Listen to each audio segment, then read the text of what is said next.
Welcome, DealMachine fam, back to our YouTube channel. I'm so excited because I have my girl, Rachelle, here with us. Rachelle, what up? Hey, Elise. I'm excited to be here.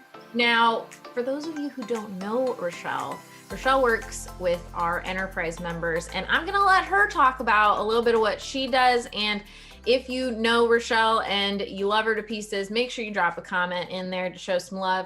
But Rachelle, tell us what you do at DealMachine. Yes, so I am part of the customer success team. I am a customer success manager onboarding specialist. So I work with our enterprise members through their first 90 days to help them get the ball rolling on their enterprise account. So shout out to any of my enterprise members if you're seeing this. Yay! So with Rachelle having so much expertise in onboarding, and big thing with enterprise is people want to scale their business, correct? So they want to hire drivers. So Rachelle is going to give us tips and tricks on how to tell us what you're going over today, Rachelle. Yes, so we're just going to talk about motivating your deal finders. So you've recruited them, you've onboarded them, you're getting started to get them out on the road. You found the good ones. How do you keep them out on the road, driving for you for a long period of time? Yeah, no, I love it. And if you want, just so you guys know, in the description below, it's linked to how to recruit drivers. So this, like Rachelle said, this is after you've recruited. This is how do you keep them driving. Y'all worked your butts off getting them here. Now Rachelle's going to tell you how to nurture. Go ahead, girl. Yeah, absolutely. So a little bit of background on me. I've been working in software for years now, but at my previous position, I was working with independent contractors in addition to working with my software clients. I was in charge of about 1,400 independent contractors across the country. I worked on recruiting them, staffing them, training them, motivating them, down to the minutia of talking them through their payroll and their taxes. So I have worked a lot with independent contractors, which are what our deal finders are. And I've been in the exact same position that our members are in terms of you want to find the good ones, but you want to keep the good ones once you find them too. So this is a topic I care a lot about because I know how long it takes you guys to recruit these drivers. And, you know, it's a funnel. You have a lot coming in that you might get down to just a couple that you end up with that you keep. You want to keep them with you. You don't want to lose them. So I just have some great ideas, some kind of intentional ways to make sure that you're keeping those, you know, the diamond in the rough out there that's out there doing your good routes. They're doing it regularly. They're finding you your best properties that fit what you're looking for. And they're the ones that are communicating with you too. You want to keep them on board. So there are a couple different kinds of deal finders that you guys probably have. I think there's kind of like 4 different kinds, and obviously Elise, hop in here if you have any other ideas. But the first one are your friends and family. So people that love you, people that you love, they're doing this either as your partner or to help you out. They're motivated by working with you. You know, they're motivated by their connection with you. So we don't necessarily need to touch on them too much. The other kind of drivers people have are their partners or their mentees. So these are people that may not be motivated by some of what we're talking about, but they're motivated by the fact that they're part of your business. They know what they need to do to keep the leads coming in for them to make money in the business, or they're actively learning from you. Maybe it's someone that you brought under your wing, you're teaching them how to do the business. They're motivated by that. So we're not necessarily touching on them either. Another kind of driver that I see pretty often are the convenience drivers. You might know someone who's already out on the road or in neighborhoods regularly, and they might be able to just send you leads whenever they find them. You have someone that's a delivery driver, you know, pizza delivery, Amazon delivery, someone who might be working door to door, canvassing neighborhoods already. These are people that you might have in your account. They're going to add leads as they see them. You still need to motivate them too, but at the same time, you're not necessarily pointing them in the right spot. They're doing it as they're going. And that kind of leaves us with the 4th type of deal finder, kind of the strangers you hired off the streets. They're the ones that probably likely don't have a lot of knowledge about real estate. You probably hired them from Indeed or from Facebook ads. And they're really the ones that we're going to be talking about because they're the ones that kind of need that extra push in terms of motivation because they don't fit under any of those other categories of drivers. At least, do you feel like that pretty much covers the type of drivers you're seeing when you're talking to people? Yeah, no, that's the main the main ones that we hit. I love how you just like segmented them all out though. Yeah. So the one I'll mostly be talking about is I nicknamed her Debbie DealFinder. I couldn't do David DealFinder. We have too many Davids already, but you know, Debbie DealFinder is kind of the ideal person that you're looking to recruit and bring on as one of your DealFinder team. Likely you're looking for a couple of these. So these are people, like I said, that you're recruiting that you don't have a personal or a business connection with already.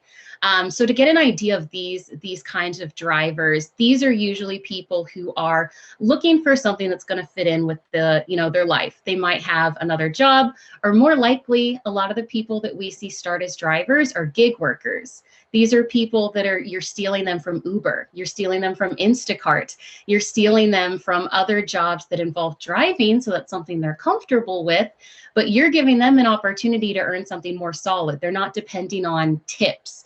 They're not trying to make sure, you know, that they get the right package to the right house. These are people that are going to be excited. You're offering them flexibility, but at the same time, if you're paying hourly, which we suggest, you're giving them a solid paycheck that they could count on. So these are people, like I said, that are already comfortable with driving. That's one thing that makes them perfect deal finders. They're used to just driving around on their own. They're also familiar with being independent contractors, which is huge. They already kind of have an understanding of how the taxes work and how the pay works and how to do their accounting for that. Some of their other options, you know, they might be attracted to deal finding because some of their other options are high pressure as well, like Amazon drivers. They have so many packages to deliver. They're giving time frames. They're given an insane amount of work. They might be attracted to being a deal finder because it's less pressure. You're giving them an area to go in and their pressure is only covering their area or meeting their goal. So that's the type of person that we're talking about. They're looking for a flexible schedule. They're looking for something that maybe isn't set hours. These are people that like to, you know, kind of run their job according to what works for them, and that's attractive for them. Other things to understand about these kind of drivers are that, you know, we have a lot of different members that pay their drivers a lot of different structures. You know, and we have best suggestions, but we also understand that different structures work for different drivers. For this kind of driver, the Debbie deal finder, the gig worker, you know, these are people that appreciate an hourly rate. And I won't get too much into this. We have other videos about how to pay, but it's good to know that the Debbie deal finders out there, hourly pay is important for them because they're doing gig work. They're needing to get, you know, the food on the table. They need to pay their bills. They need to get their groceries. They can't wait for a commission paycheck. They need it now, and they need to see that they're driving and they're getting paid for it. So like I said, won't touch on that too much, but it's just an idea of who this kind of person is. They are also very wary of scams. They're out there looking for jobs. There's a lot of things called work from home or called a flexible schedule that are a little tricky. So they're making sure that they want to be working for a company that they trust. They want to make sure that they're not, you know, getting into something that's not legitimate. So these are people that are very wary of those kind of jobs. So it's important. I'll touch on that later as well. And you know, if the Debbie deal finder isn't necessarily one of these gig workers, they could also be someone that has a full-time or a part-time job, and they're just looking for additional income. So they're looking for the same kind of flexibility. They may not be able to dedicate as much time to maybe some weekly calls or stuff like that. They fit into a lot of the same stuff, but you may not be stealing them from Instacart. They might just be looking for supplementary income. And that's why deal finding is so important to them. They can work it around whatever job they might already have. This kind of subset of deal finders, they may not be as familiar with being an independent contractor. So you might be aware that's going to require just kind of a little bit more education on your end to make sure that they know what that pay is going to look like, because they're used to W-2s, they're used to weekly, you know, bi-weekly paychecks. So a lot of the people you're going to talk to are going to understand it, but be aware there's going to need some that are going to need a little bit of a run up on what your payment structure is going to look like. I love that I know we have the video of David recruiting, but Rachelle just put out a lot of great wording to put into a job posting. She just told Absolutely. you everything that this Debbie Deal Finder is looking for. And so just putting in there, you said flexible schedule, you said, hourly rate, you said dependability, not being overwhelmed by, what caught me was when you said like the Amazon drivers, and that they're so overwhelmed and pressured to where like you can say this is a steady, low pressure job. Yes, it seems too good to be true, but check out, you can put in like your website and stuff so they know that you're a credible source or things like that. But you just like made me think that, where it's like, if you're having issues with putting a job post together, Rachelle just put one all the way through for you. Write down all of those things she just said and put it in a job posting. Yeah. And I talk to my enterprise members about that. If I've talked to someone and then we do our 30-day call 30 days later, and we're talking about why their recruiting isn't working, think about the keywords that you're putting in your job posts: supplementary income, hourly pay, flexible work schedule, low stress work environment, set your own hours. Those kinds of things are what people are searching for, these kind of Debbie Deal Finders. That's what they're looking for. So if you get those right keywords into any of your posts, that's what's going to be pulling up for them. And really, I can't tell you enough how amazing our recruitment funnel is as well. And for our enterprise members, the fact that we have a landing page, the legitimacy that is able to provide to people looking for jobs is huge, because it's not just it's not always your website that it's linking to, it's linking to us. We're a full established business with an app on the App Store and everything. So you got to be careful to make sure you have a lot of legitimacy, because these are the kind of people that are very wary, because the spaces that they're looking in, some of those jobs just aren't legitimate, and they're worried about falling into something like that. I love that. And yes. So Rachelle, how do we keep Debbie Deal Finder motivated? Absolutely. So I have a lot of different ideas. So work whatever works for you. There might be some of these that make more sense for your company, for your conversations with them, or there might be a couple that you like. But 2 things to keep in mind. First of all, have a plan and be intentional. Don't do this kind of just whatever feels right in the moment. Don't get started with your drivers and only decide to be intentional with everything 3 weeks after they've started. Have a plan going into it so you can set expectations for them. The other thing is to set a budget for yourself too. There's a lot of stuff you can do totally for free, which is amazing. But there's some that you might think about setting aside a little bit of money from your last deal to be able to spend just a little extra to be motivating your drivers. Like I said, the time it is going to take you to find new ones, if you lose your good ones, that time is valuable. So if it takes a couple extra bucks to keep the good ones, that is fully 100% worth it, because you guys have so much to do. Spend your time doing the important things like going on appointments and closing those deals. So a couple things. The first thing is it's really important to demonstrate knowledge of the industry and your company, and to set good expectations with your drivers. Have them come in and have them walk into an environment of knowing what the structure of the job looks like, knowing what's expected of them, have clear goals, have clear expectations, and make sure that you give off the aura of really knowing the industry and knowing what you're doing. That is huge for them to walk in and know exactly what's expected of them. They don't want to question that. They want to know their goal, they want to know how to meet it, and they want to know how to make you happy. So that can be huge from day one, about really having them feel good about your company and being part of it. And, the overarching part of everything I'm about to talk about, make them feel like part of the team.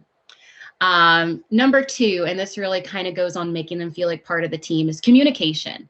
Make sure that you are communicating with your drivers regularly. This could be a weekly Zoom call with everybody on. It could be scheduling 10 minutes with each driver every week or bi-weekly. Make sure that you're staying in communication with them. Don't make them feel like they're on an island. They're on your island. They want to be part of your team. They want to be on your ship. So make sure that they feel part of the company and everything that you guys are doing, however that works for you in terms of meetings and regular calls. But reach out to them, make sure they feel like they're part of it. They're not talking to Uber. They're not talking to Instacart. Lyft is not calling them to make sure that they had a good week. You can, and that's what's going to keep them on your team. And if they are sorry, I just want to put this in here really quick. I know people who are a part of those and they'll join like Facebook groups and stuff like that, but they don't have that communication with the person who actually hired them, but they like being in those groups.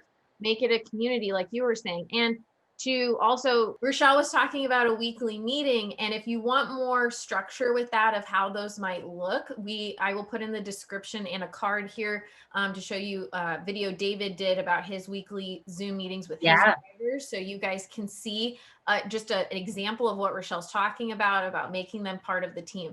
I did not mean to interrupt you, but go on. Go on. Go ahead. It's good. Hey, I mean, if our CEO is out doing some of this stuff, I mean, he's the best person to be following. So check out the videos. They're awesome to show what he's doing out there. And it's just like Elise said, make it a community. And it's very true. I have friends that are out working Lyft and Uber. They join the Facebook groups. They like to have people to talk to. So if you have multiple deal finders that are in a similar goal range and a similar pay range, put them together, let them chat, give them a little group chat. Get them a Snapchat group. I don't care. Let them talk.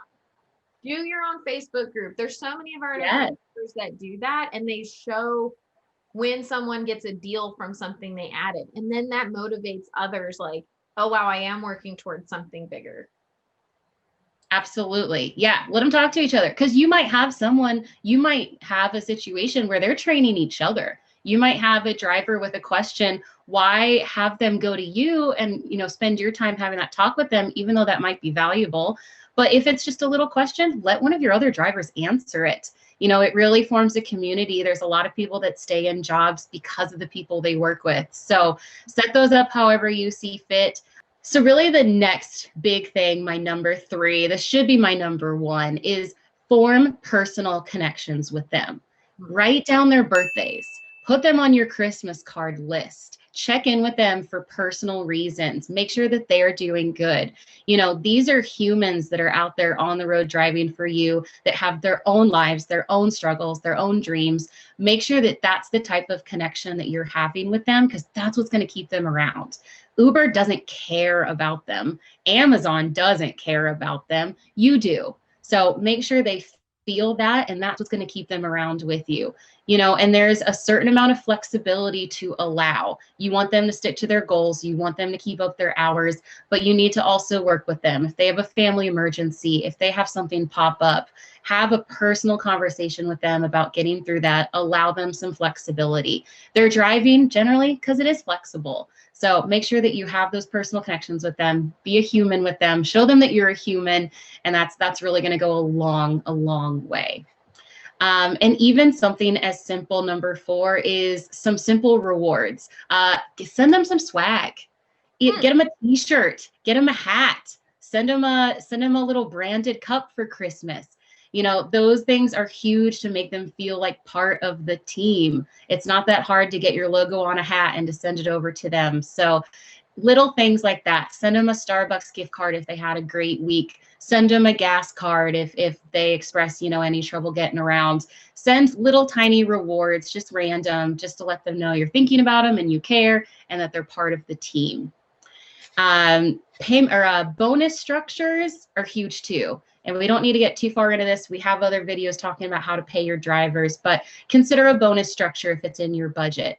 Not only because it's money is a great motivator, but it's important too because it's showing where their hard work is going. It lets them know that they're finding the right properties and that they're doing a good job. So if they know that if you close the deal and they get even just a small percentage or a small gift card from it, that's huge. They're going to be excited about finding the right kind of houses. It can be fun to do contests too. If you have multiple drivers and they're in those Facebook groups together, toss in a little contest. First person to get their hours in this week gets a $25 gift card. Or first person to hit their 500 deal mark gets such and such. Make it friendly, have a little competition. It builds that team, it builds that community, and it can be a great way of kind of having some fun and having them stick around, because those are setting, small, short-term goals for them to work towards. And I mean, it's really satisfying to have a short-term goal and then you hit it. So keep that satisfaction there, even if it's not a team contest, it's just a personal challenge. give them a personal challenge, give them something to aim for. It's going to be exciting. It's going to keep them sticking around. Love it. And I think the last thing too, which can be kind of interesting, is the possibility of passing along industry knowledge and the possibility of eventually being mentored in the future. Some of them jump into this and they have no idea what driving for dollars is. They have no idea what wholesaling is.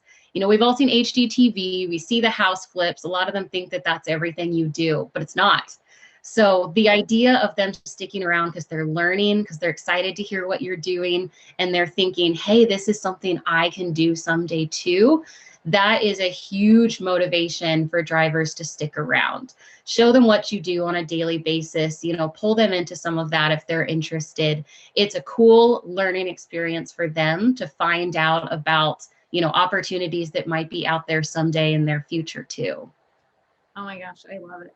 And get someone, have the warm personality that Rachelle has here, because that's what's going to make them feel more comfortable. I love that you said that, because not to keep referencing, but like when I talked to David's driver, he was just like, well, honestly, I didn't know if it was real or not. And he felt like it was too good to be true to be getting paid in an hour. And he was like, it didn't seem legitimate to him until he got like a contract, which you guys can all see all of that and all the videos linked. But just know, take these tips. I hope y'all took out pen and paper. I should have said that in the beginning. If not, rewind and go watch this again and write down everything. But Rachelle, what would you say? This is just for two things, and this is off the cuff, people. I didn't tell Rachelle I'd be answering this or asking. Okay, two things. What would be your piece of advice for someone who wants to get to enterprise, and then for someone who is an enterprise and is like starting to hire drivers? So one that wants to get there, and then one who is, and how they keep going. Yeah. Well, I can't say enough how important setting your processes early and sticking to them consistently is. If you're wanting to get to the point where you're enterprise, if you're trying to scale up to that, you need to make sure that the processes that you're doing now are processes you can keep for a long period of time, and that you are consistently sticking to them. You guys are hustlers. We know what you guys are out there doing. We respect it. So you just got to keep it going. I think that there are so many of you out there, if you're at the basic or professional level, that are going to be on my onboarding list someday, because we know you can get there. You just need to make sure that you are sticking with it consistently, week by week by week. Enterprise gives you a ton more drivers. I mean, you're moving from 2 DealFinders on professional to 300 on enterprise, which is a huge jump. And I can't tell you the difference that even just adding 2 more drivers is. If you're giving them each an expectation of, 100 properties a week, which I think is very reasonable, that's, 400, 500 per driver a month. If you're in a market that you only need about 300 to 500 leads added and marketed to get a deal, one DealFinder is 1 deal per month for a year. So if you can scale up from 2 drivers on professional to 4 or 5 on enterprise, that jump is huge.